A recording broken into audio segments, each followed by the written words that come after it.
IB Nation, Notre Dame fans, welcome back to another edition of the Irish Breakdown Podcast. That's Trevor Trowbridge. I'm Brian Driscoll, and we are back today to talk Notre Dame football. And Trev, we have so many topics we want to get into, and we're trying to kind of do some things where we're still kind of wrapping up the spring a little bit, but then also looking forward to the season. And we're like, what better way to do that than to talk about the Notre Dame portal class? And that's what we're going to discuss today. So what we're going to do with you guys today is we're going to kick the show off by talking about the incoming Notre Dame portal class, which as of right now is 8 people. We're going to start at the very beginning and talk about, the players we've seen, what are our impressions of them now that we've seen them live. We're going to talk about the incoming players that are still to arrive, one of which is already here, but he didn't practice because of an injury. So we'll kind of count him as a sort of a new addition to the room. And then we're going to talk about that'll be part one, just kind of looking at the class, evaluating the class. What do we expect the impact of this class to be? Because we have some strong opinions on that. But then in the second part of the show, we're going to look at this portal class and discuss, could this be the best portal class that Notre Dame has had yet? And we'll talk a little about just the impact that transfers have had on Notre Dame in recent seasons. And it's going to be an interesting conversation, Trevor, because the reality is in today's era, you can't ignore the transfer portal. It's going to impact you one way or the other, meaning you're going to either lose guys or get guys, and you're going to do both, really. But as far as what's your how's your roster impacted? Is what you're bringing in better than what you had going out? And you've seen teams try to ignore the portal entirely for the most part, and they haven't been able to do it. You've seen teams with an over-reliance on the portal, or basically their entire roster is being rebuilt on an annual basis like they're a basketball team.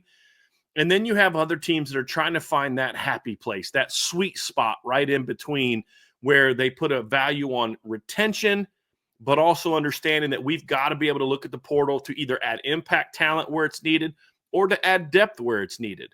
And so what we have seen from Notre Dame and Marcus Freeman, for example, and this coaching staff, is an embracing of the transfer portal in a way that I think works well for Notre Dame. Notre Dame was never going to be a school that was going to be able to thrive on just reloading every year in the portal with 15, 16, 20 guys like some schools are doing. And it was going to be difficult for Notre Dame to get a lot of guys that have multiple seasons of eligibility. They have gotten some, in the past, and we then obviously have gotten some this year, and even some, and it's not just in the past. Like they'd get guys that maybe were graduates, like Devin Ford is a graduate, but he had multiple years of eligibility remaining. But they, Isaiah Pryor was similar situation. But in this instance, they have actually started to get some undergrads that are actually some multiple year guys that are undergrads. And so we're seeing that sort of impact, and there's still some work to be done. But what I think, Trevor, is Notre Dame has gradually over the years, and we'll talk more about this in part two, started to take the portal more and more seriously in different ways. And what it's allowed them to do is have a big impact. And so we'll talk in the second part of the show about the impact that that's had. But we're in a situation now looking at this 2025 class where if Notre Dame is going to reach their full potential as a program, a lot of what they need to develop is what's already there, what's already on the roster. But to really kind of take it really completely over the top, I do think the portal has to have an impact on this team. And so we're going to talk about that. And we're going to talk about, whether this class is going to have the biggest impact yet. What are some things that could keep it from having that kind of impact? Some of them positive, some of them negative, and then really dive into it. But I really think this portal conversation is fascinating on a day like today, where, it sounds like, and I put an intel piece on the board for more information, but it sounds like we're not going to see the exodus from the program that we anticipated, partly because of Notre Dame being able to retain players, but also partly because of the delay in the House settlement, which was going to cap rosters at 105. So now Notre Dame, who's around 116, doesn't have to cut 11 players from their roster. I think that's great for the team, and being able to kind of keep that mindset of, hey, we're trying to work towards something. And then now it's like, okay, now it's time to add to the roster this summer. So, Trev, it's going to be an interesting conversation because we can say without a doubt that Notre Dame is not in the national championship game last year if they weren't willing to embrace the transfer portal. I'm confident in saying that there have been years in the past, 2020, where I don't think Notre Dame is a playoff team if they don't go to the transfer portal and pick up players like Nick McLeod and Ben Skoranek. So we have really seen the portal have a big impact on Notre Dame. Now the question is, what kind of impact is it going to have on 25? But the fact is this staff has certainly embraced the need to have a positive impact on your roster from the transfer portal. It's a day and age of college football, man, and that's what is the reality now. And to your point, you brought up teams. I think of the Clemsons of the world that for the longest time they just refused to use the transfer portals. And it's a very old school mindset. Then you have the other teams. We've seen it, feast or famine with Florida State. One year they really relied on the transfer portal. They go 13-1. The next year they really rely on the transfer portal. They go 2-10. And so finding that happy middle ground is what helps you build a sustainable program, not just live on a year-to-year basis. And that's what the really good upper echelon teams of college football have been able to do. The Notre Dames, the Ohio States. I think last year with the expanded playoff was a prime example of why you still need impactful homegrown kids that you recruited out of your high school recruiting pipelines. I'll get more of that into that in the second part of today's show. But I do believe that the impact of the transfer portal class, it has a direct correlation to the success that they've had in high school recruiting as well. Marcus Freeman believes, along with myself and you and other people on the board, that the transfer portal should be used to supplement your roster, not build your roster. So I think the success that they've had in high school recruiting is a direct correlation to the success that they've had in the transfer portal, because they're able to be a little bit more narrow and more intentive with their search than just, all right, let's just go out and get big name guys. So I'm excited to talk about all of that today, man.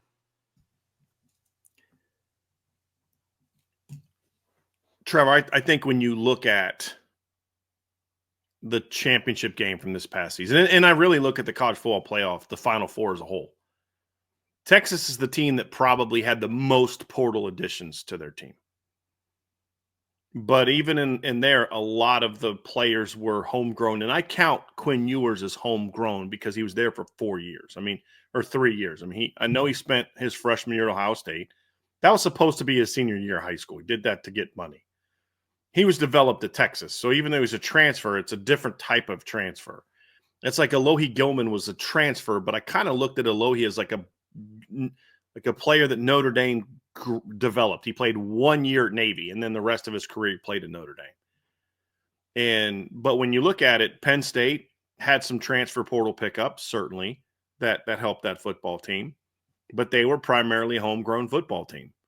Ohio State had some very important portal pickups, Caleb Downs, Quinshon Judkins, just to name a few. But they were primarily a homegrown team. Notre Dame certainly had a portal impact and at some very key positions, but by and large, the majority of their players were homegrown players.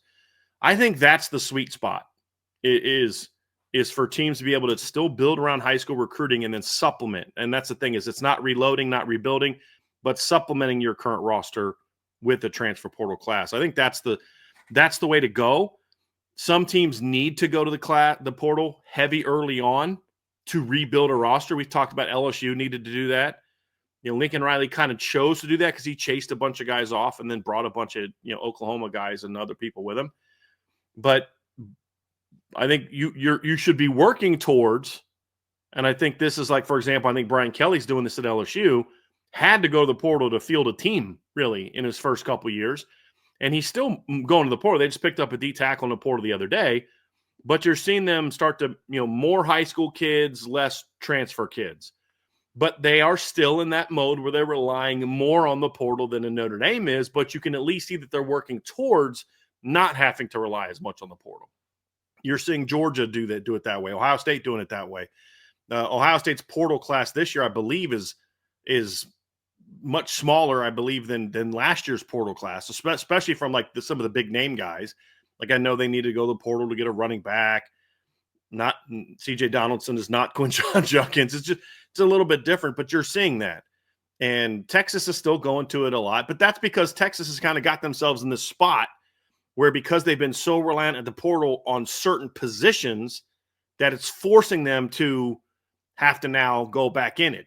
Notre Dame, fortunately, is gotten themselves out of that at quarterback, but there's still a couple positions where they're stuck in that as well. When you look at the nickel position, they've yet to develop they're going to develop a homegrown quarterback before they're going to develop a homegrown nickel. And so we'll talk about that as well. But I think those are all interesting aspects to this. So, let's talk about this transfer portal class for Notre Dame, Trevor. And if you look at the numbers for Notre Dame, they're about 50-50 for what they added and what they lost. If you look at they had 9 departures in the spring or in the winter portal, but 2 of those departures were not guys that were really with the team anymore. So it's really only 7. And then another guy in Jaden Mickey, who had left the team like beginning of the season. So it's kind of like 3 of the guys that jumped in weren't exactly guys that were being taken away from the team that played for the title. I really only counted as 6. And then, of course, you have 4 guys jump in the portal this spring. So that's 10 guys. Really, none of those guys were starters. On Zach Yoakum was not the starting kicker. He filled in for some people. You had Kennedy Urlacher and Steve Angeli were not starters. And then Notre Dame has added, 8 players in the portal so far this offseason. So, in the winter, they have not added anybody in the spring, and I don't anticipate them adding anyone in the spring. There are some players that they had on their radar when certain players are talking about maybe leaving, but I think Notre Dame has backed off that. There are still a couple positions that I could see them kind of having their eye on if the right veteran wanted to come in and be okay, sort of being the veteran in the room at some positions, knowing he's not going to be the starter. There might be a couple positions where maybe they're a little worried about health and may look at a guy for depth or special teams, but they're not looking for impact players. They're not in the bidding war for a lot of the guys on the that are out there now. And I don't think it's a ton of impact players in the portal at all. And that's factored into this conversation as well. Like, I was expecting more quarterbacks to jump in. They didn't. I was expecting some more big name guys to jump in. They didn't.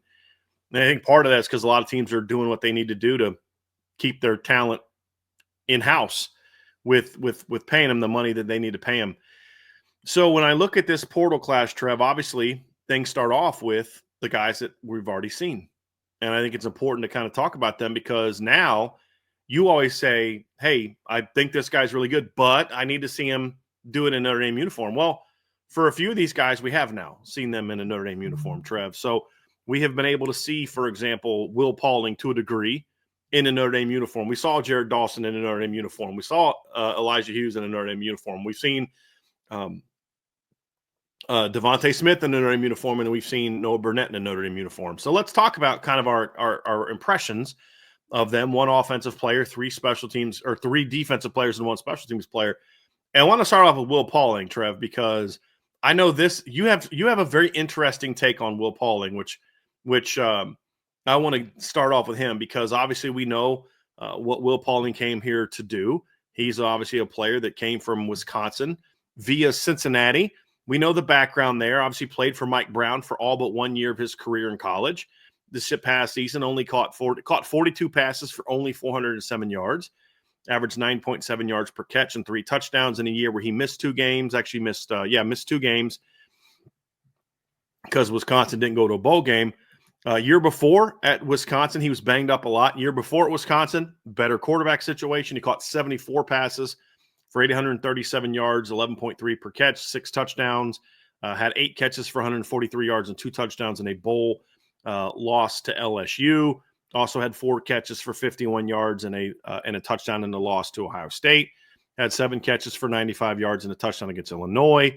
And so a guy that's had some success, had 9 catches this past season against Alabama, had 8 catches for 79 yards against Penn State this past season as well. So, he's a guy that what version of Will Pauling are you going to get? I think that's somewhat of a question, and we didn't really know that. And I'd say to a degree, Trev, that's still kind of true, because we still don't definitively know what version we're going to get.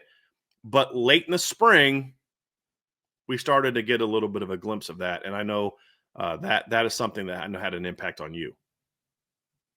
Yeah, seeing somebody do it in a Notre Dame uniform is a big deal for me. And like we're going to get into in part two, the players that Notre Dame has brought in via the transfer portal always have good upside because Notre Dame isn't just bringing in players to bring in players. But I'd be lying if I said that they were batting 1,000 for all the players that they brought in the transfer portal in terms of like major impact. The biggest complaint that I had about the wide receiver room the last really 2 seasons, honestly, really the last 3 seasons, was the inconsistency to which they played. And I look at a guy like Will Pauling, who, even though he was injured last season, in 6 of the 9 games that he recorded stats, he went over 45 yards receiving. And that carries a lot of weight for me because Notre Dame needs that consistent level of play week in and week out. And I use 45 yards because it's unrealistic to say, he went over 90 yards against Bama or something, and it's like, I would love for that to be the case week in and week out. I just think that's not realistic based on what Notre Dame's offense is. You look at a guy like Jaden Greathouse, he went over 45 yards last season in games like 4 times, 2 of it being in the postseason. Now, they were the biggest games that they played in. Different conversation for a different day. But I look at a guy like Will Pauling, and he brings that level of consistency to the table for this room. He's a veteran. I think he showed that presence in the spring. And then from the blue gold game, even though he didn't record a catch, got to see a little bit of his game. I think he's a pretty good route runner. He's faster than what I thought. His vertical downfield speed is a lot better than what I thought it was. Ben Minnick, also learned about him this offseason. He's very fast. Kid can move. And Will Pauling had a step on him on that throw from Kenny, and Kenny ended up overthrowing 2 very fast players. Again, another conversation for a different day. But Will Pauling left a good impression on me, and I was impressed with him for his ability even being at 75% for most of spring when we saw him. There are still some drop issues in some of the practices that we've seen, routes versus air, something like that. I know he had 10 drops last season at Wisconsin, also only in 9 games where he had stats recorded. That is something I'm going to be monitoring. So that is going to be interesting to see. He played in 10. He recorded stats in 9. Mm-hmm. So that's going to be something I'm going to be monitoring as the season goes on. I like the top of where Notre Dame's receiving room is at with what they have coming into the summer and Jaden Greathouse and Jordan Faison. But below that, it's a lot of, well, if this, if that, if he, maybe he. And Will Pauling kind of fits into that middle group. And I think that he can help bring along some of those young guys and be a good transition wide receiver for all of the what ifs that are the young guys. It's interesting how quarterback play can impact some of those things. So if you look at Will Pauling, for example, this past season, Trev, at Wisconsin, he was targeted 75 times compared to 109 times the year before. But this past season, he had more drops, 10 versus 7, and he had fewer contested catches than he had the year before, including a lower contested catch percentage. He had way significantly fewer first downs. He had 42 first down catches the year before. He only had 19 last year. And it is interesting how, even though he was targeted much more in 2023, for whatever reason, he felt comfortable, more comfortable with the quarterback situation 2 years ago than he did last year, partly because 2 years ago they had a starter that spent most of the season as a starter. Tanner Mordecai, he had he got banged up a little bit and missed some time. And then this past season, obviously the quarterback situation was a bit of a mess at Wisconsin. Again, it's been a big issue under Luke Fickell. But I look at him and say, I'm with you. I still think it's a bit of an unknown from what we see. But here's where I'm encouraged by what we saw from Will Pauling. Lot we need to prove. He's got to show that he can play outside some, but because you just can't keep him inside all the time. He's got to be able to help you a little bit outside. Otherwise, okay, are you just comfortable being a backup to Jaden Greathouse? I don't know that moving Jaden Greathouse to Z as a starter to make sure that you get more playing time for Will Pauling necessarily is the best thing for the receiver room, because I still think Jaden Greathouse is your best slot. But what I was encouraged by this spring, Trev, is I saw more juice from him in the last couple sessions, especially in the blue gold game. Watching him in pregame go through drills, watching him come off the line with some explosiveness on a couple routes. Didn't catch the ball. Not one pass. I didn't think he dropped any, but he was targeted twice. Neither were completions. But to see that speed, so like he ran by Ben Minnick and just ran by him on that slot fade. Some people may say, hey, listen, that's Ben Minnick. Who cares? All right, Ben Minnick hasn't played a lot of football at Notre Dame, but the one thing you talk to anybody in that program about Ben Minnick, the one thing they'll say to you, that cat can fly. Ben can run. He just hasn't been able to stay healthy. So now we got to see if that can carry over into the season and into production. But to see that juice from him, to me, was important. So if we're grading Will Pauling's spring performance, it's an incomplete. He was injured most of the time. And we still don't know where he's going to play as far as like, we know he's going to play a lot in the slot, but what's the split? Is it just slot? Is it Jaden Greathouse that has to move around? Like, that's an interesting dynamic that I'm curious to see.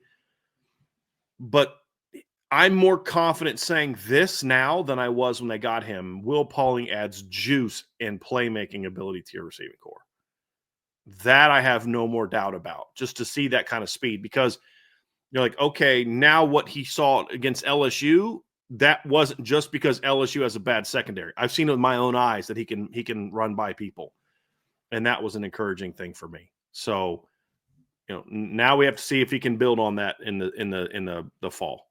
Defensively, I kind of felt the same way about Jared Dawson, Trev. I didn't see a whole lot from him throughout the spring practices. Saw a little bit of flash in the Jersey scrimmage, not a ton.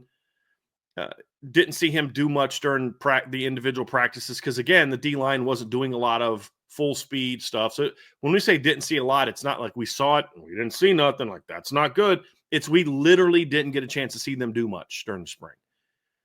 Blue Gold game comes around, and Jared Dawson looked like the Jared Dawson at Louisville.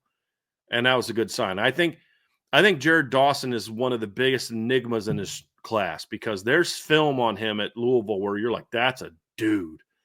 And then there's film on him at Louisville where it's like, does he want to be there right now? Like, how good does this guy want to be? And I think that's still my biggest question with Jared Dawson is how good do you want to be? How good do you want your last year? What final impression do you want to leave on NFL scouts? Because if Jared Dawson goes into this season and we get a consistent version of Jared Dawson, the guy that we saw against Notre Dame last year when he was whooping Notre Dame's O-line, the Jared Dawson we saw in the Blue Gold game at times, if we get that version of Jared Dawson for 12 games in a regular season, he's going to have a huge impact. And people can say, well, you're not going to replace Howard Cross and Riley Mills. I don't think you're going to replace Riley Mills, but if Jared Dawson is the player I think he's capable of being and what he's flashed, I think he can absolutely replace Howard Cross and be more productive than Howard Cross. But it's got to be consistent if it's really going to be that kind of an upgrade. So I like what I've seen from him. So I like what I saw from him in the Blue Gold game. And then obviously some of the impressive film at Louisville. The big question I have, though, is just that consistency. But even if he's just flashy, that's what Howard Cross was last year. He was an inconsistent player that flashed at times. So it's not a downgrade. It's just in order to be an upgrade, you're just going to have to be a little more consistent. I also think, having seen him in person, he's not going to be a guy that's going to play the volume that Howard Cross played, and that's okay. I can live with that. I just need the high level of impact plays per snap that he had at Louisville. That's going to be the big key for me. Yeah, I echoed a lot of the same as you when it comes to Jared Dawson. I was very pleased with his performance in the Blue Gold game. I was a little bit nervous that a player who was that effective at Louisville didn't play more snaps. And I'm not saying the high volume that Howard Cross did, but I think Jared Dawson was somewhere around 294. Howard Cross was probably even with the injury, well over 600. I don't remember the numbers off the top of my head, but finding somewhere the in-between I thought was interesting. And I think that goes to a little bit of what you said about there's times where you look at Jared Dawson, it's like, look, man, do you want to be here today? And there's times where you look at Jared Dawson, it's like, ooh, okay, Louisville's D-line has a guy. And so if he can just raise his level of consistency, I think that's huge. he wasn't, to your point, brought in to replace any one individual person, but what he adds to the room is depth. He's a very effective player. I don't know. I know we're not at the stage yet of predicting starting lineups or what that looks like. There's still players that have to get to campus, and you got to go through summer and fall camp. But if he can play at a more consistent level and be an effective part of the rotation, it can't be when they put him in there. Sometimes, depending on the opponent, he's not really feeling it, or depending on the opponent, he brings it. If he can be consistent, he's going to be a really valuable asset to Al Washington and the rest of that defensive line. So that's something that brings me a lot of promise. But that was my question about him when he came in. If you're that effective, how do you not play more than 290 snaps? Well, in one thing that I'll say is, number one, I don't know that he has the body type, or not the body type. There are some guys that they just can't go like as long. Sure.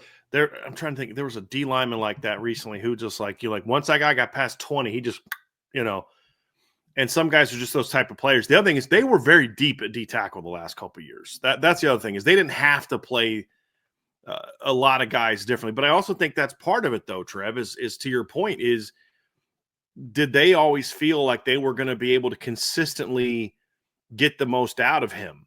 And did that impact how often he played? I think that's part of it. And he did miss a couple games over the last couple of years as well. So I think when I look at Jared Dawson, that's a big part of what I see when I evaluate him is, like last year he played 294 snaps. That was in 10 games. So if he would have played all 13 games, he would have had more snaps than anybody else at the position.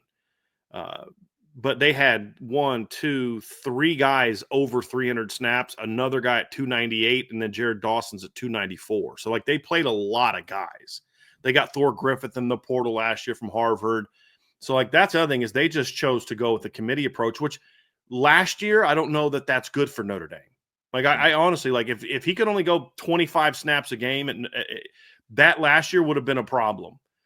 Couple reasons why. They didn't have the depth. And Rubio's hurt at the beginning of the year. Then once Rubio got back, then Onye's gone, and then Cross just wasn't the same guy. They would have maybe needed that if he was there instead of Howard Cross. Yeah. Now with Rubio and Onye and Donovan Heinisch all coming back, plus you've got the emergence of Armel Mukam. You've got Brendan Vernon should be back this fall. You've got Sean Sevillano ready to play now more. They're going to count on him a little bit more. And then, of course, you've got Dawson and Elijah Hughes, the two transfers. I think you're going to see more of a wave approach this year than you did last year. So I think they won't need that as much, that he wasn't that guy. Because I think at this point in time, Trev, when you get to your fifth season, in some areas like that, you kind of are who you are. That's just kind of your deal. And what's funny is the year before, when he played 55 less snaps, he was more effective as a pass rusher. But this year, in more snaps, he wasn't quite as effective as a pass rusher, but he's a lot better as a run defender. So how does Notre Dame find that sweet spot? And then what role is he going to have? Is he going to be a guy that, maybe plays more against teams that throw the football? Is he a guy that plays more, or is it just going to be kind of the same? We're going to find out. Elijah Hughes is another guy we saw, Trev. He's a USC pickup. He was the guy that I think we had the most questions about coming into Notre Dame because there just was very little film of him. My early impressions of Elijah Hughes, good-sized kid, and legit 6'3", legit 290, quality athlete. I'd heard a lot of things about how twitchy he was and how athletic he was, and I haven't really seen that. But I see a kid that's got some good overall solid athleticism, pretty good motor, and a pretty tough kid that at the very least gives you a solid rotation player. I didn't see potential impact player from Elijah Hughes, but that's okay. I think they have enough potential impact players at D tackle. I see a guy that's maybe a little bit different than Jared Dawson, where he may not have the flashy plays that Dawson has. Yeah. But he's going to give you more consistent, I'm going to go to work and battle with you. That's what I saw from Elijah Hughes this spring so far, Trev. Well, the thing that excites me about Elijah Hughes is this isn't his last year in South Bend. In theory, that transfer portal day and age now, but ideally he stays for multiple seasons. And that's my biggest thing with Elijah Hughes is the patience aspect. Tools are there. He's a quality athlete, to your point. I like his size. It is funny that he's wearing the same number that Howard Cross was last year, and it's like he's like a little bit more filled out. He's a little bigger. He's like, if Howard Cross was as big as you'd hope he is, like 6'3", Yeah. 290. Yeah. Yeah. And so for him, it's biggest name of the game for me for Elijah Hughes is just being patient with him. I don't think the staff brought him in to be an impact player for 2025. Rotational piece, potentially, depending on what the rest of the room looked like.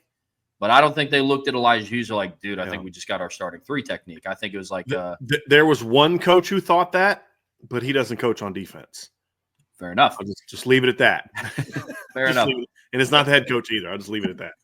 So when I look at a guy like him, I can already see some of the questions coming in towards the end of the season. What happened to Elijah Hughes? What's going on? Did they waste a portal pickup? No.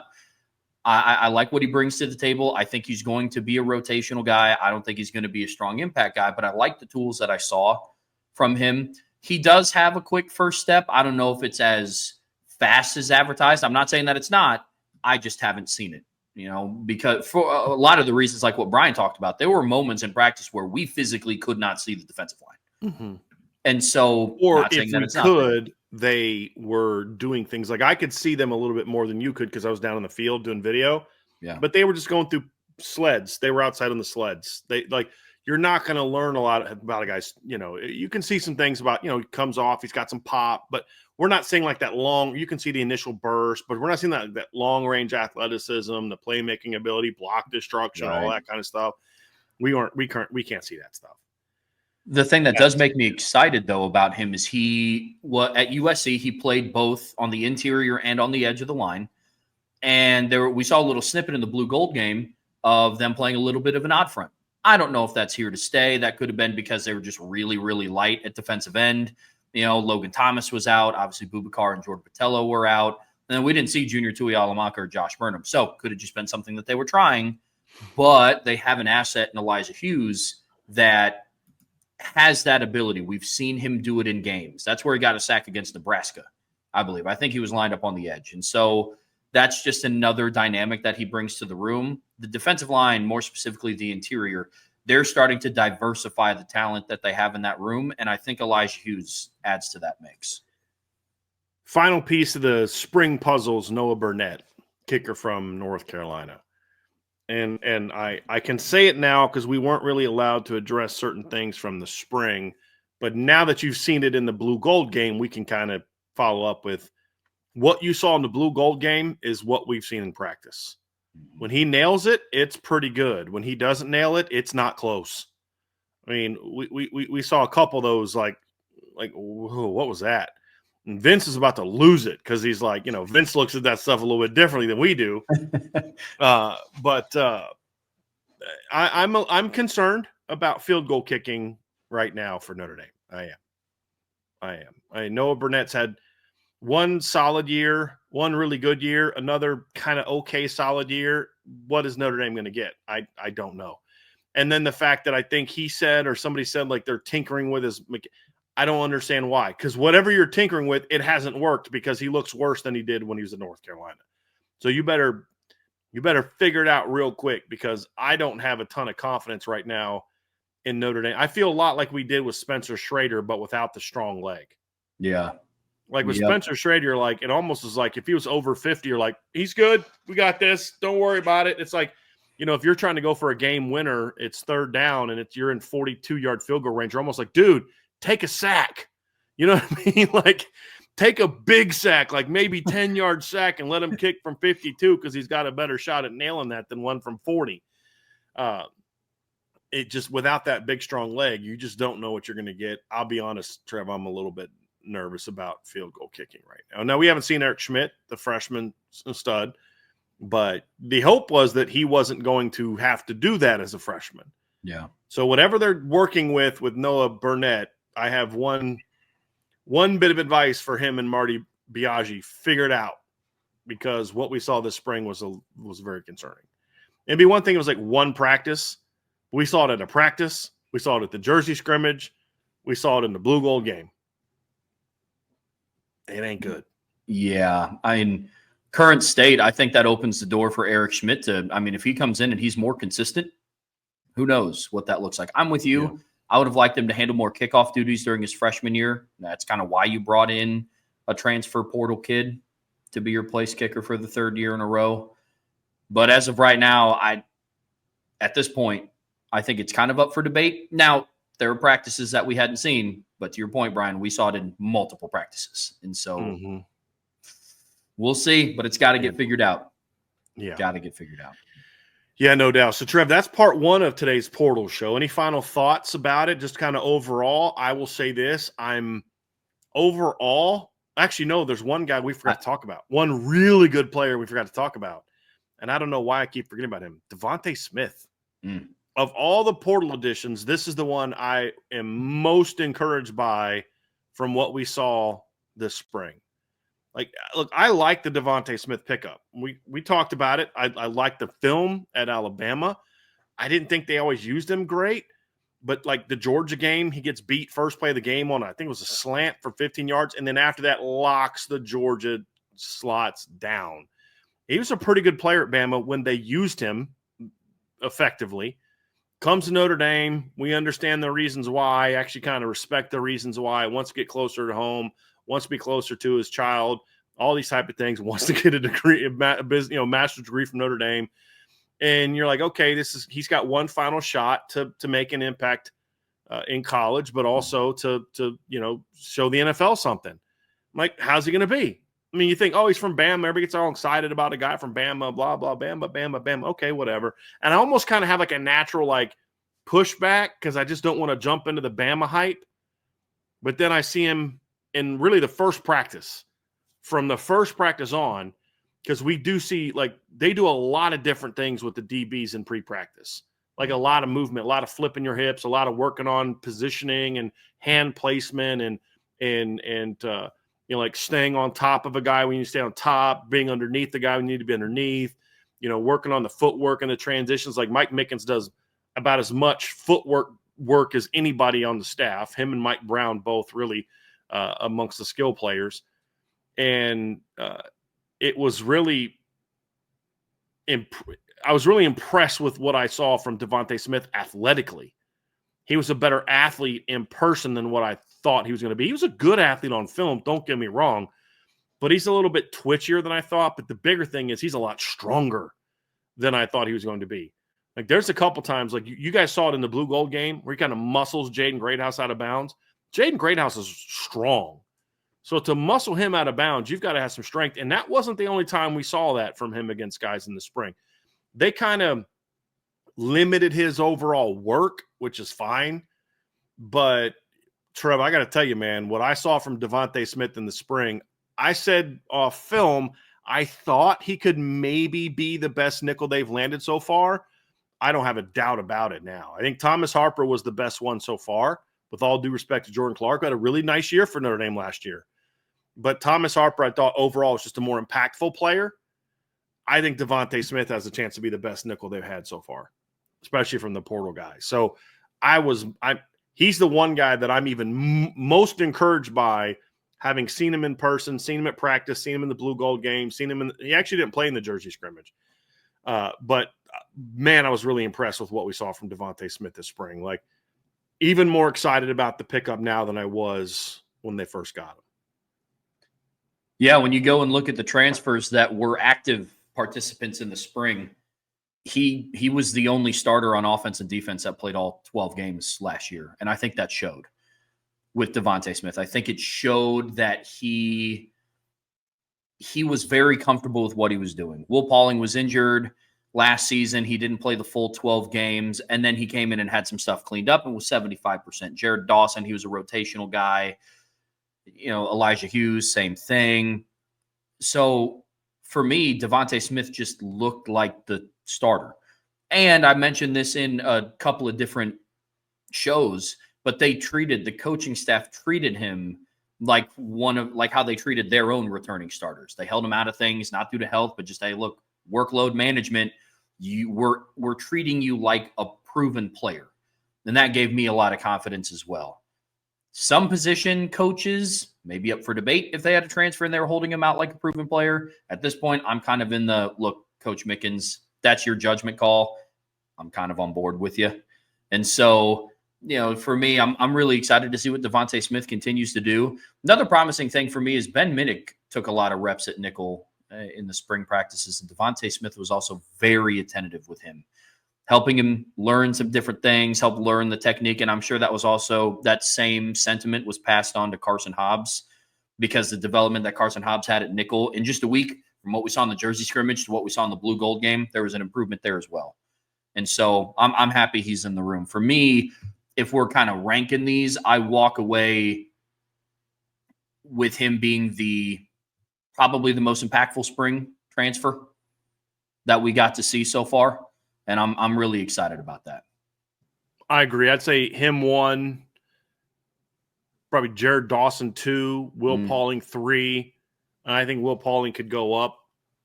Elijah Hughes 4, Noah Burnett 5. That's everybody, right? One special teams, 1 offense, 3 defense. Yes. Okay. So, yeah, overall, pleased with what we've seen from them, with the exception of the kicking situation. Yeah. But it's early yet. New holder, there's a lot of new snapper, there's a lot of things that Noah Burnett's getting used to. For him, it's not just you show up and kick. You had a holder you were comfortable with for what at North Carolina. I mean, that's one of those things that can really mess with a kicker. So we'll see how that continues to improve as we get into the spring. But overall, Trev, I'm pleased with what we've seen from the portal class. I think there's some potential there. There's some impact potential there. Now we got to see him carried over in the fall. The good news is, Mr. Trowbridge, is that's not it. That's not everybody that's coming. There's going to be 3 guys showing up this summer. Well, 2 showing up this summer. 1 guy's going to finally be able to practice this summer. And Notre Dame is set to welcome wide receiver Malachi Fields, tight end Ty Washington, who we've actually seen in person. He was at a practice. We just haven't seen him do any workouts. He was in sweats and slides at the practice, so we didn't get to see him get to do much. And then, of course, Jalen Stroman, who was with the team all spring, so he learned the defense, but he was injured coming back from a broken clavicle, so he didn't get a practice at all. We're going to get to see them this summer. So let's talk about these newcomers to the team that we're going to see this spring and sort of their impact. And honestly, Trev, if you're going to have this conversation, it has to start with Malachi Fields, who was the sort of the crown jewel of this class from a portal standpoint. And you're seeing a lot of hype about him. A lot of it's deserved. Some of it, I'm like, let's pump the brakes a little bit. I saw a preseason or a way too early mock draft for 2026, have him go number 8. I'm like, all right, let's slow down a little bit with the hype machine for Malachi Fields. Let's see what he can do at Notre Dame. If he just repeats what he did at Virginia, I'm happy. I'm happy. That doesn't make him a first-round draft pick. It definitely doesn't make him a top 10 draft pick. But that's all I need is for him to be what he was at Virginia. I don't need him to come in here and catch 75 passes for 1,200 yards in the regular season. I don't need that. If he does it, great. But I don't need that. They have a lot of other weapons that they can have as part of a balanced passing attack. But I do think it's important that Notre Dame has a legitimate weapon in the boundary. They're going to have a first-time starter at quarterback, a first-time starter who's never played a meaningful snap of college football. Having a 6'4", 220 dependable boundary player is going to be important. And that's what they need Malachi Fields to be. If he goes beyond that and becomes a game changer, sweet. That's great. But that's where I'm he's going to have to show me that. But what I am very comfortable saying, and where we kind of disagree, is I don't need to see him do anything in a Notre Dame uniform to say comfortably, I expect him and have no doubt he will be what he was at Virginia, because it's Power 5 to Power 5. I mean, if you look at Bo Collins was at Notre Dame exactly what he was at Clemson. It's what he was. Jaden Marshall was at Notre Dame exactly what he was at Marshall. And he was going up a jump. Chris Mitchell obviously didn't. But a lot of the guys we've seen come from other Power 5 schools have kind of been Skoranek was exactly at Notre Dame what he was at Northwestern. And that's a good football player. We haven't seen a lot of guys come to Notre Dame and make like a giant jump from the portal. The veterans. Alohi Gilman clearly did, but he only played as a freshman at Navy before coming to Notre Dame. I'm talking about the guys that came here as veterans. They kind of just were them. They were who they were with a better team around them. Jack Cohn, Riley Leonard. I mean, a lot of those different types of players. So all I'm expecting from Malachi Fields is be what you were at Virginia. 50 to 55 catches, 800 to 830 yards receiving in the regular season. 5-6 touchdowns. That's all he needs to do for me to say this is a great pickup. Because what that gives you, Trevor, is, as I said, a big, physical, quality athlete that's dependable in the boundary for your first-time starting quarterback. That is huge, huge.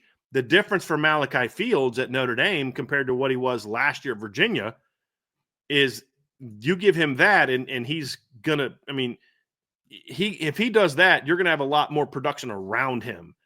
Where last year at Virginia is if Malachi Fields wasn't making plays, that pass offense was doing nothing outside of him. I mean, their next highest pass catcher last year had 394 yards.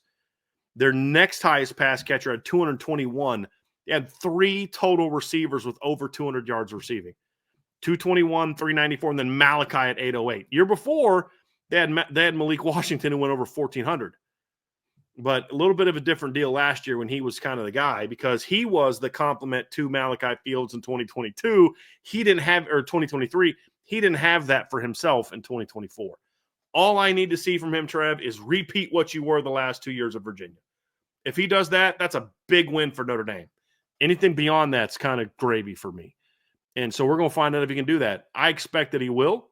I have no doubt that he will because, again, he's doing it. He'll be playing against teams he's played before. That's really the biggest reason why. And he'll have a better supporting cast around him. There's no reason for me to think that he won't be as good, assuming he's able to be healthy. That's always the thing that you can't prepare for. Sure. Yeah, when I look at a guy like Malachi Fields, you look at his tools and his athletic ability, what he brings to the table. I think he walks into this wide receiver room and instantly becomes your best wide receiver. He's the most experienced. He's put up the most production. He's the biggest. I don't know. He's probably not the fastest. But no, but like he can stretch the field more effectively than anybody else because of that combination of size and the speed that he does have. Mm-hmm. And he's the only player in that room that has that skill set of being 6'4" and being able to play in the boundary. So when I look at Notre Dame's wide receiver room, they get an immediate bump the second that he puts on the blue and gold when he gets here in the summer. And I'm really excited for it. It is a weird thing that I have with needing to see it because I am confident that he's going to be able to repeat it. But I think for me, it's just a level of comfortability, I guess. And maybe that's how I look at it. But for a kid like Malachi Fields, he comes in, like I said, and I'm fully confident that he becomes the best wide receiver in that room. And that's not a shot at the other receivers that they have in that room because I'm high on that talent as well. But I love everything that he brings to the table, man. It's really exciting.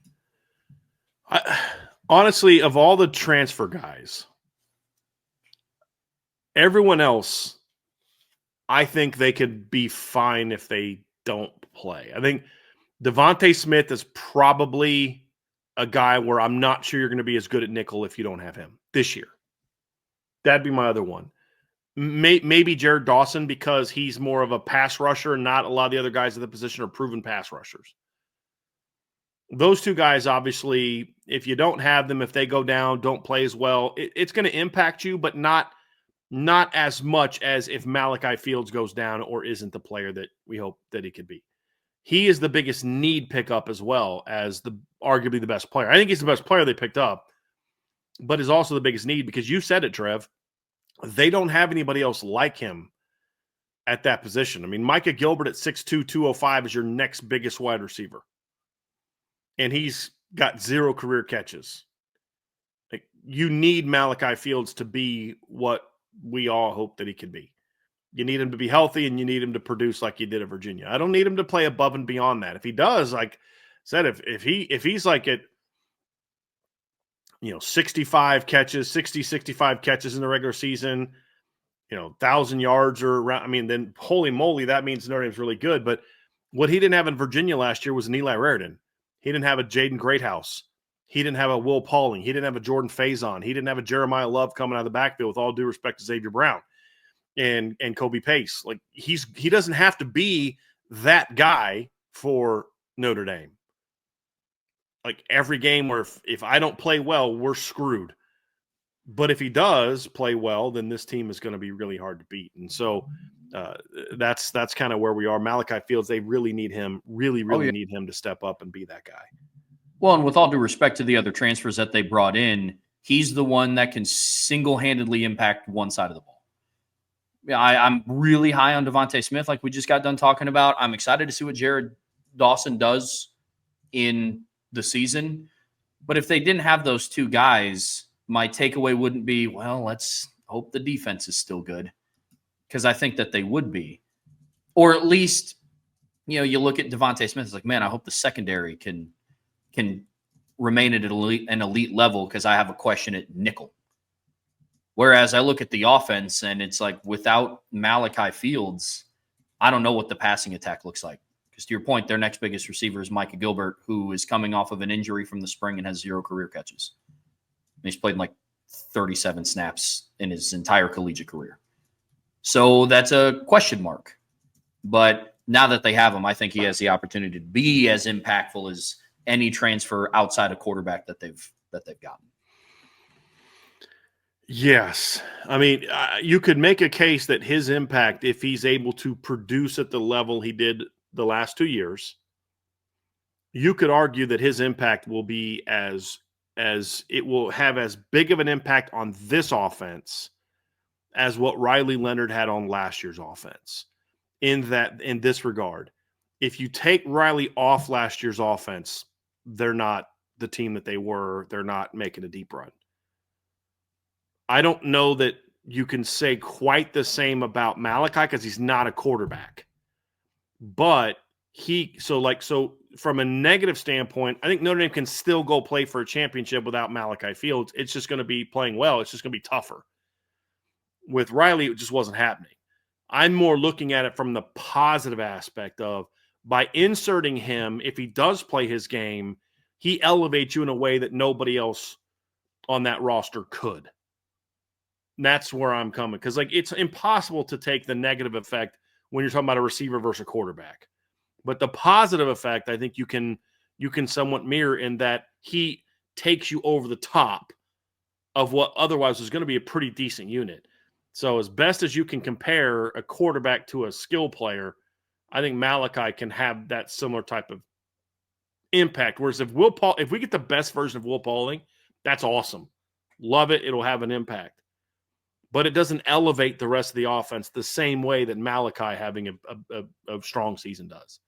I don't know if that makes sense or not, but I just feel like some positions and some skill sets, it's numbers and it's impactful, but others just, if two guys do the exact same thing, if Will Pauling has 50 catches for 800 yards, and Malachi Fields has 50 catches for 800 yards, for me, when I look at that for me thing again, when I evaluate the impact of the two positions, that boundary position, it's more impactful for me than the other one would be, just because of the way that the offense runs. And that's why it's so important. I think you can kind of plug a lot of different guys into that Z, and they could give you 50 for 800 if they're targeted enough. Sure. Not a lot of guys can go and do that in the boundary. And that's the difference. And when you look at the impact he can make. The other guy that shows up this spring, Trev, and this is probably the biggest, certainly the biggest enigma on offense. We talked about Elijah Hughes on defense. This is the biggest one on offense, and that's Ty Washington. Because if you look at Ty Washington in the limited film we've seen, like if all I showed everyone, if we just popped in the Ole Miss game from 2023, and we just, as a group of people, we just broke down the Ole Miss film from 2023 and said, hey, guys, this is what Notre Dame is getting in the transfer portal at tight end. And that's all we showed. I mean, people would be like, okay, like we got ourselves a football player. We're pretty excited about that. We think this guy's going to be a pretty good player. He's going to be this, he's going to be that. And then I'd say, okay, let's do it. 7 catches for 90 yards and 2 touchdowns. Problem is, In the rest of his career, he has a grand total of 4, 5, 7 catches the rest of his career in 3 years at Arkansas. So, you look at that, Trev, and you're like, a guy has, 187, plus 25. So that's what, 212? Is that correct? Is that math correct? Yes. 7 catches for 90 of those yards came in one game. Like, okay, well, he's capable of doing it. He did it that one time. But the question is, are we going to see that at Notre Dame or not? Because I could see Ty Washington stepping in and being a legitimate, like, complementary player, pass game weapon at receiver. At tight end. And then we could see Ty Washington be 4th string. And I have no idea. And there's things in between. And I have no idea what we're going to get from Ty Washington. We're going to find out this spring, but I have no idea what to expect from him. But it's hard not to watch that one game against Ole Miss. And it wasn't fluky. It wasn't like he caught a couple crossing routes and was wide open and ran for a bunch of yards. Like, you break down that film, you're like, that dude can play. Like, that dude can ball. What is going on here? And then he did nothing the rest of his career. Is that an Arkansas problem? Is that a Ty Washington problem? We're going to find out. We're going to get our first glimpse of it this summer. But I honestly, Trev, have no idea what to expect from Ty Washington. Yeah, when I look at the last 2 portal guys that we're going to talk about, because of the elevation of the 2 rooms that they're going to, I have no idea where they fit in, if I'm just being 100% honest. Like, if I look at the rooms both as a whole, it wouldn't surprise me if somebody told me, yo, Ty Washington's like, he's number 2. He's on the field all the time. He's making plays downfield. I'm like, okay, based on what I saw in the limited film, that I see that. Or if you told me, yeah, he rotates in sometimes when Kevin Bauman needs a breather and him and Jack Larson kind of split number 3 reps, I'd be like, yeah, I get that too. I don't know where he fits in. He has the tools. I like where he's at. But to your point, I don't know where he fits in this mix. Now, luckily, same light as Elijah Hughes, Notre Dame doesn't just have Ty Washington for a year. But not to get the cart too far in front of the horse, at some point you'll get Cooper Flanagan back. James Flanagan will be a year older. Jack Larson will be a year older. So then where does he fit in that mix too? Maybe more of an H-back. I don't know what Mike Denbrock all has planned for the offense this year. I don't know how he's going to use certain personnel groups, but I'm interested to see where Ty Washington fits in this mix because he can be a valuable piece to this offense. I just don't know what that is yet, especially when the tight ends had the spring that they had. Because I look at the skill set that Jack Larson has, and it's kind of the same skill set as what Ty Washington has, and Jack Larson's been with the program a little bit longer. Sure. Ty Washington's played more football in bigger environments, but not by much. And so that's going to be interesting to see. Yeah, I really don't know what to make of it, Trev. I mean, that's the thing is I would say I think he's definitely played a lot more football because Jack Larson's never played any football. But to your point, I mean, he's played 298 snaps in his career.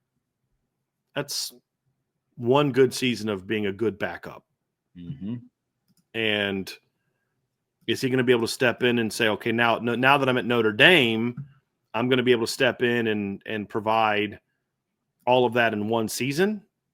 I mean, because last year's number 2 tight end played 391 snaps. If you include just the regular season, which is all that Ty Washington, I mean, that's kind of the production he's had. It'd be like one regular season's worth of production. Yeah. And, it's kind of hard not to look at it and say, hey, I'll tell you this, he is walking a situation where I do think they need him to step up and perform because, what we saw from Jack Larson this spring is it was interesting because Jack did some things where it's like, that's the Jack Larson we saw in high school, right? Like the catch he made on the sideline against Don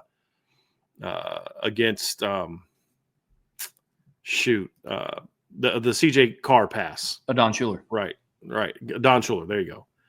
And like, you look at that and you're like, dude, that was an impressive grab. Like that's what we saw in high school. That's the player we saw, coming out of Charlotte in high school. But then we also saw him drop a ball, so kind of a comparable ball, and the week before up the seam. And and we saw him compete in the run game, so that's a good sign. So, like, I think Jack showed, like, hey, there's some tools there to work with, certainly. But is he a guy that is going to be able to do that with any kind of consistency? That we don't know the answer to that, and that's a big thing. Is where you look at a guy like Ty Washington, and he hasn't played a ton of football, but 300 snaps in the SEC is still 300 snaps in the SEC. Sure. And he did have that game against Ole Miss. Is that something that Jack Larson's capable of? Yeah, I think so, but he hasn't shown it. At the very least, you can at least say that Ty Washington has done that. And what kind? You're getting a solid athlete. You're getting a big. He looks bigger in person. Well, I should say this. He looks longer in person than he does on film. Okay. He's very tall and very long. Like that surprised me a little bit. He's going to have to fill out a little bit. Quality athlete. He's not a guy that I think you're ever looking at and expecting him to kind of come out and like, wow, where'd this guy come from? He looks like the next great Notre Dame pass catcher. But, he, like I said, he has played. You look at the game against Ole Miss. He had a couple really tough grabs in that game. So I think the expectation is he's got to be able to come in and be part of your three deep. I think that's sort of the expectation and perform well enough to where he gives you a quality backup. The big concern for Notre Dame is I don't know at a lot of positions, Trev, if you lose your starter, you got somebody that's a dude stepping in. There's only a couple positions where that's not true. And right now with Cooper Flanagan out, and likely out for the season, tight end is one position where I don't think if you lose your starter, you're putting in someone comparable to him in the starting lineup. Like if you lose Jeremiah Love, there's no other Jeremiah Love in your room, but you have multiple guys go out there and be dudes. Like, okay, they may not be the number one running back in all of college football, but you're going to be fine at running back. You know what I mean? This is one of those positions where I don't know that that's true, where you might be taking the biggest drop off of all if Eli Raridon goes down.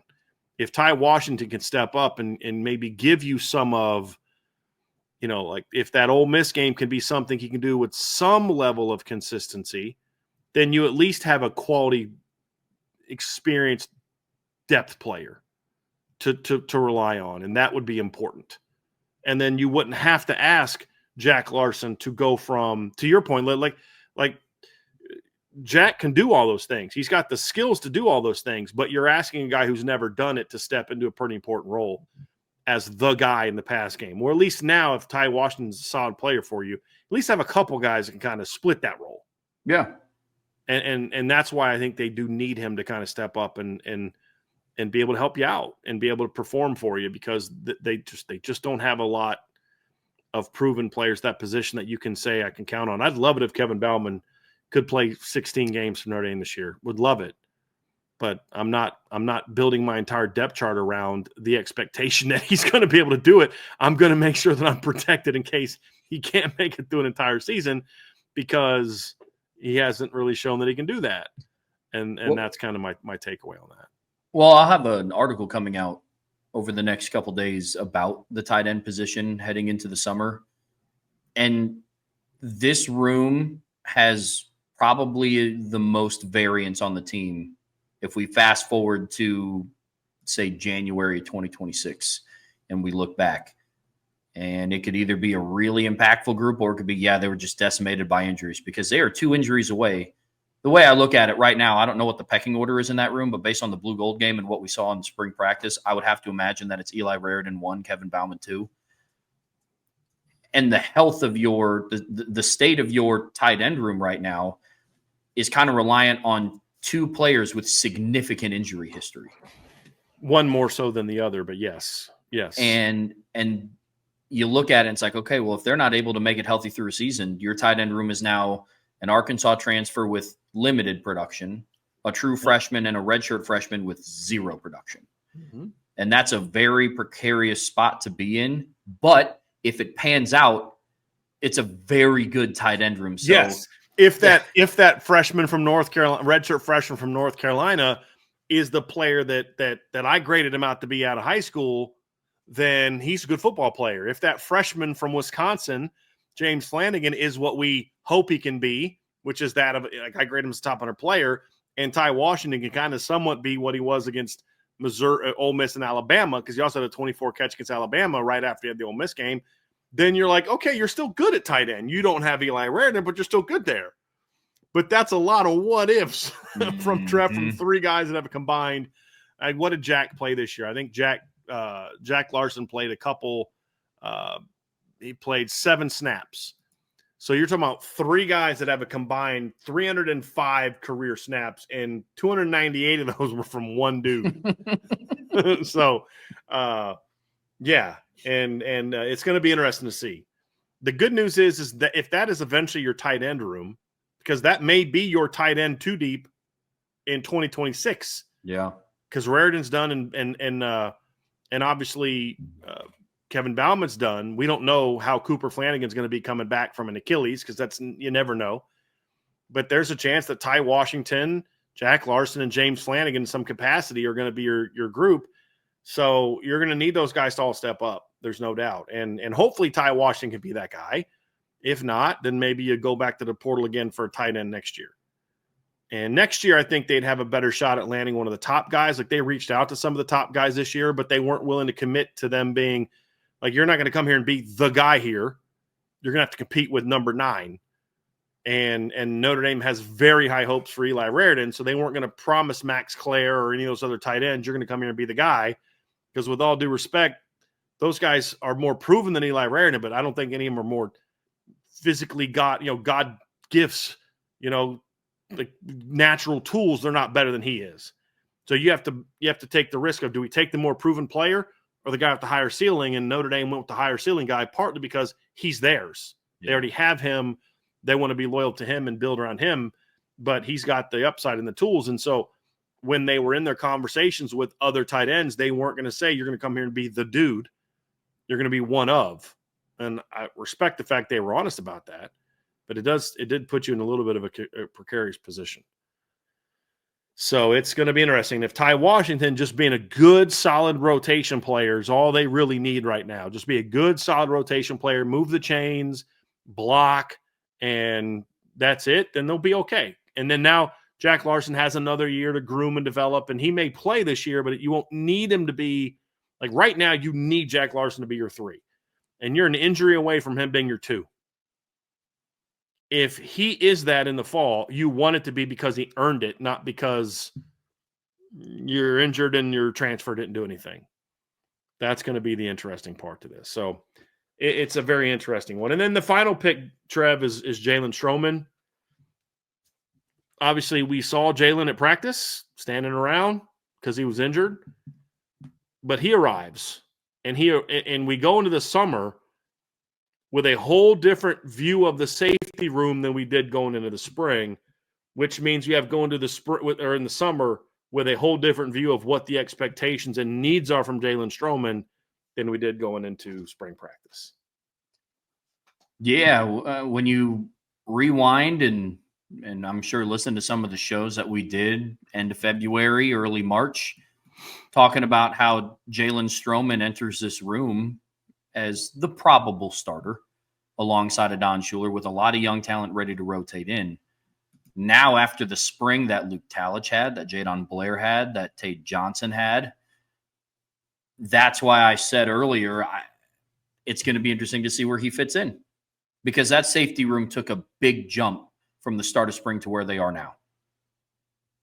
And so I look at Jalen Stroman, and when I evaluate him, I still just have to go off of really his evaluation when he first stepped foot on campus, because he hasn't played a snap yet. In practice, he's been a part of like the weightlifting group. He was a part of winter conditioning, wasn't he? But then had stuff cleaned up. Yeah. Yep. Okay. Because there was a video of right after the title game. Remember they put that video out of the newcomers. So it was the early enrollees and then the early transfer guys doing workouts right after the season. And so none of the returners were doing that. And he was part of that. Okay. So he was a part of winter workouts, hasn't strapped on the pads yet in any capacity to take reps into live practice. And during that time, you had 3 guys really elevate their level of play. And so when I look back at Jalen Stroman, the things were about him. Virginia Tech didn't ask him to cover that much. Safeties play a big role in the secondary in Mike Mickens' defense. He is a good tackler, comes downhill fast. He's only played in one game in the last year and a half, and unfortunately he was injured. So I look at Jalen Stroman, and I kind of have to ask myself, okay, where does he now fit in? Because I don't think he is now anymore the clear-cut guy to step in and fend off the younger up-and-coming talent. I think he's now in the mix of truly battling for that starting spot. I think there was going to be a competition at the start of spring if he were healthy, but not as highlighted as it is now. Because now I think it's okay, instead of, hey, Luke, hey, Bronte, hey, Jadon, we need you to kind of show your worth in spring to kind of dethrone Jalen Stroman. Now it's, hey, Stroman, you gotta bring it in summer and fall camp, because we have 3 guys right now that are really, really producing and had really good springs. I'm going to be interested to see what happens with him as the season goes on. He's going to play. I don't want to make it sound like he's going to get banned from the bench. Yeah, the question now is, Trevor, is can you play him in that niche that he was good at Virginia Tech, or does his role expand and he becomes a more all-around player? Because although I liked what I saw from the young safeties, none of them are as proven as what Jalen Stroman is. Sure.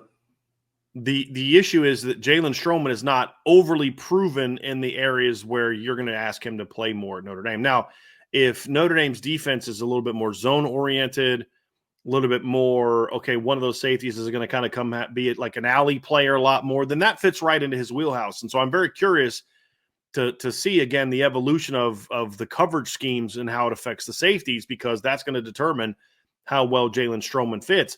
I like Jalen Stroman as a player, though. I do. I think he's a downhill kid. You know, he's not he's not like as smooth athletically as Xavier Watts was. He's a little bit more, I think, vertically explosive. He's not as fluid, change of direction, flipping your hips as what Xavier was. It wouldn't shock me if he runs a little bit of a better 40 time than Jalen or than Xavier did. But I also don't think he'll have sort of the agility numbers that Xavier did either. They're different athletes. You know, he's a little bit longer, a little bit more of a powerful hitter. He's a little bit more like a Don Schuler than he is Xavier Watts. Yeah. And so that's part of like where you look at and say, if he's going to become that guy where he's playing more, he's going to have to show that he can do it. Now, he wasn't bad in coverage at Virginia Tech. He wasn't. It's just they rarely asked him to do it. He just wasn't used in coverage a lot. Like I'm watching, I'd go through whole game film, Trev, and the only coverage I would see him do is squeezing down on quick Y options and crossing routes. Everything else was zone oriented. It was all like coming downhill and kind of playing the alleys, and they just didn't put him in a lot of situations where he was going to be playing man coverage. And if you look at, for example, his career at Virginia Tech, he was only targeted 24 times in his career at Virginia Tech in coverage, because a lot of times he'd play off the hash, he'd play deep middle at times as well.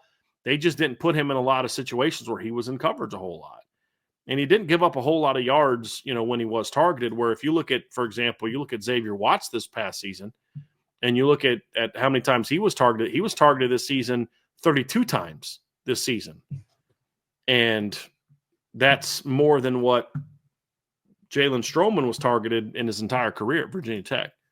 So that's going to be a change for him. I don't know that he can't do it. I'm not saying he can't do it. I'm saying he's got to show that. I think that's partly why going to Notre Dame is good for him, because it's going to ask him to get out of his comfort zone a little bit and expand his game. And if he's able to expand his game, I think that makes him a much more attractive player for the National Football League, as opposed to a guy that's just an alley player. Where in the NFL, I don't watch as much as I used to, Trev, but I'm pretty sure in a passing league, I do know it's that there's not like this high market for guys who don't cover at safety. They're just alley players. So I think it's going to be good for Jalen to kind of put in this comfort zone and to get the kind of coaching he's going to get at Notre Dame. The question is what's his role going to be? We're going to find that out. But if he can get back to being the guy he was at Virginia Tech in 2023, that's a big addition. Oh, yeah. If he can be that guy and show a comfort level in coverage that he wasn't asked to show at Virginia Tech, then it's a huge addition to this secondary because he is a physical, bigger-bodied kid than what you had. So I'm excited about the pickup. And his injury wasn't one that was lower body. So if you have any concerns with Jalen Stroman health-wise, it's more so about can he stay healthy with the hitting? Is his shoulder going to give again? That's different than I don't know if this guy can run anymore, or I don't know if this guy can flip his hips anymore because he had a hip injury, or I don't know if he can change direction anymore or play with speed anymore because he tore his Achilles or he tore his ACL or he tore his PCL or his patella. It was a clavicle. So now it's just like, can he hold up to tackling and the physicality of the sport? That still remains a question mark. But it wasn't a lower body injury to where, you worry about him not being able to run. What's his lower body conditioning like? What's his strength like in the lower body? All those things that come with someone who had to get work done. Like Riley Leonard had to get multiple surgeries done on his ankle and foot. That meant he was going through months where he wasn't running. He wasn't this is not true for Jalen Stroman. He's still able to do all those conditioning things, agility drills and all that. It's just about now build that strength up in that rebuild the strength in the upper body. So I think he's got a chance to obviously do that and do that relatively quickly. That's not a position. So overall, Trev, looking at this group now post-spring from where they were pre-spring, what are your thoughts on this portal class? About where you thought it would be, a little behind, a little ahead. Where do you see it right now? I would say a little behind. I don't want that to come off as a negative. There's just some things that I didn't get to see this spring that I would have liked to, like Jalen Stroman. He was around in winter workouts. We didn't get to see him this spring. Will Pauling wasn't at 100% throughout the spring. So it's just more of an incomplete grade from me. It's not so much, I thought they were going to be this and they ended up being this. Sure. I think they can be this. I just haven't seen this. And so that's when I look at this portal class, it's where I'm at, because I wasn't expecting to see much from Hughes just because of what his role was going to be when he came in. There are some limited things that we didn't get to see from the defensive line. And so when I look at guys like Will Pauling, who's at 75%, Jalen Stroman didn't put on the pads once in the spring.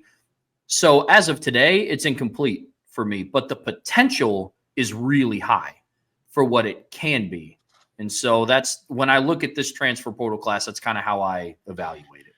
I get that. I'm actually more encouraged than I was in the spring because we didn't see Jalen Stroman play at Notre Dame before the spring either. We didn't see Malachi play at Notre Dame before the spring either. We didn't see Ty Washington play at Notre Dame before the spring either. So those are still where they were. Everything about this team is incomplete to some degree because we haven't seen them play games. Sure. When I look at it, however, I see Devontae Smith alone stepping up and looking the way he did makes me more encouraged about it than I was because, to your point, there's nobody that I'm more concerned about now than I was before the spring other than the kicker. But we saw him kick 4 times. It's like – so, not seeing Jalen Stroman play, again – I know the baseline of who he is and what he can do because he's going to be playing against teams that he's played against before. Different defense, however. So that's a question mark. But that was a question mark for me before the spring. And so seeing Jared Dawson flash the way he did, seeing Elijah Hughes, because like Trev, one of the big question marks we got answered to a little bit this spring with Elijah Hughes, for example. Because we hadn't really seen a lot of him. Well, we've seen him now. So, and then, of course, like I said, the juice we saw from Will Pauling has me more encouraged than what I did before. Because even though we didn't see him at 100%, we still saw him. And getting to see him kind of show that juice, it's not like, oh, my gosh, I am so excited now because we watched Will Pauling not catch a single pass in the blue gold game, but he looked really fast. I'm not saying that. Sure. But I can say, you know what? That juice is there. I know he can catch. I know he can make plays. I watched him do it at Wisconsin. Now it's like, okay, how's he going to fit in the Notre Dame offense? So I feel better about that than I did before. the spring. So overall, I'm more encouraged. I'm more confident that this transfer portal class will be what I hope it will be than I was going into the spring. Obviously, there's things we have to learn, but we had everything to learn pre-spring. What we learned about this unit from the spring, I'm encouraged by, for the most part, compared to where we were pre-spring. And that's how I look at it. So that's going to do it for the first part of this show. Let's go to the second part, Trev, here in a minute. But before we do us a favor, folks. Hit that like button for us. Make sure you subscribe to the channel. Make sure you hit that notification bell so then when we do go live, you're made aware that we are going live. You definitely want to do that. And, of course, if you're listening via podcast platform, we would love it if you could give us a 5-star review. Greatly appreciate that. Helps kind of help us spread the news a little bit. Helps the algorithm say, hey, this is something that you want to listen to. And, of course, as always, the absolute best way to support our channel, stay connected, stay up to date, be involved in the conversation is to make sure you signed up for our message board at boards.irishbreakdown.com.